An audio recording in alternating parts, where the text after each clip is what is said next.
Welcome to Emerging Europe, a guide to understanding business opportunities across 23 countries of Central and Eastern Europe. My name is Andrew Roble, and I am here with Anne-Marie Martin, Chief Executive of COBCOE, the Council of British Chambers of Commerce in Europe.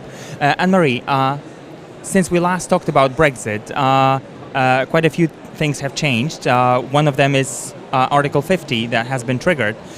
What has changed for businesses now?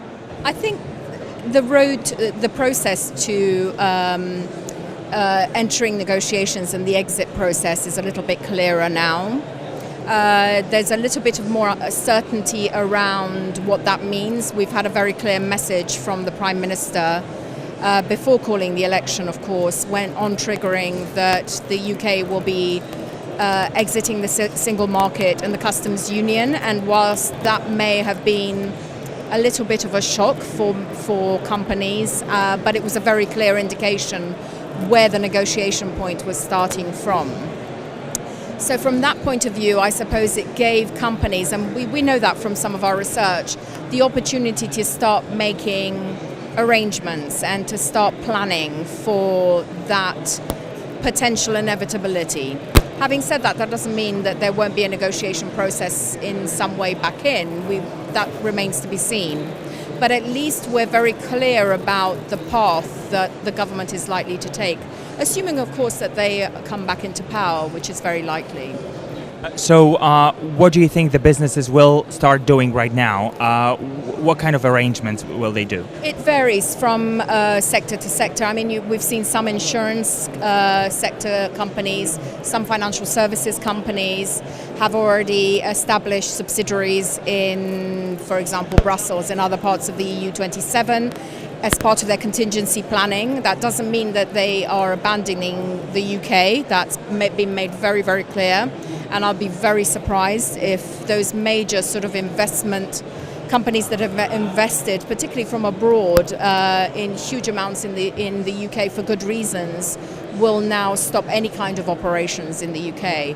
So it's their contingency planning. It's sensible contingency planning. Any business worth its salt will do that sort of thing. From our point of view, we've spent the last few months since we last spoke about Brexit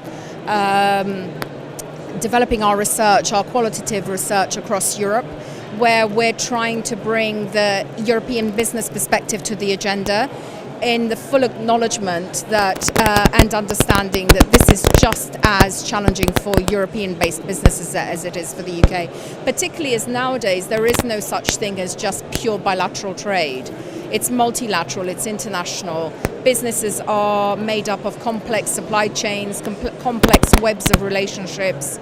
And the UK's departure from those webs has an impact just as much on those European-based businesses as it does for UK-based businesses. So how do you think are the businesses from outside the UK are preparing for Brexit? I think what they welcome is the opportunity to have a voice, to be able to tell us what those issues are, and in the full knowledge that we will be preparing a very wide-based report on that research that will be published in September in the public domain, but will also not just be presented to the UK government or media, it will also be presented to national governments where they're located, and also at the Brussels end, so that there is at least understanding and knowledge of the issues. That is as much as we can do in terms of trying to influence a positive outcome for everyone, the best possible outcome for all businesses to ensure the wider economic stability for Europe.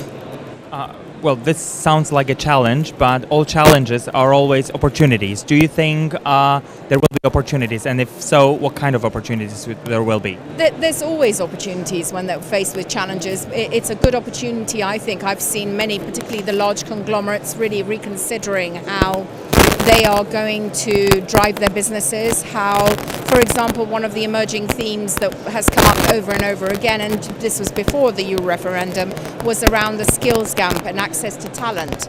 And one of the things that big companies in particular are able to do is to really consider how they may find solutions of their own, even with other similar organizations and businesses, to solve that problem internally rather than relying on governments to solve the problem, or for the education system to develop in such a way, because that's a much longer term solution.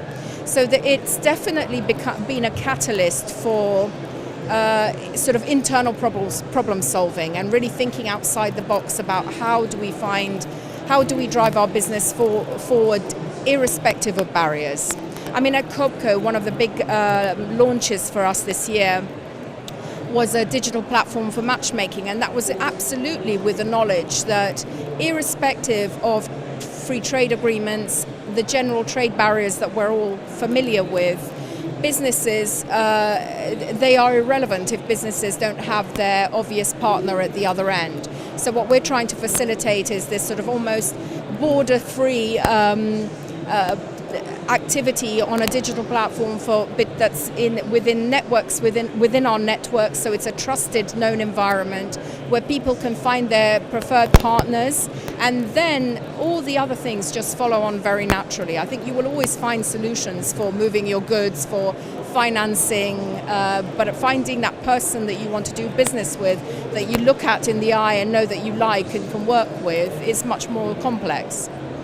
We're here at Going Global Live today and discussing, well, going global. How do you think companies or Central and Eastern European businesses can, in particular, can make use of the current situation?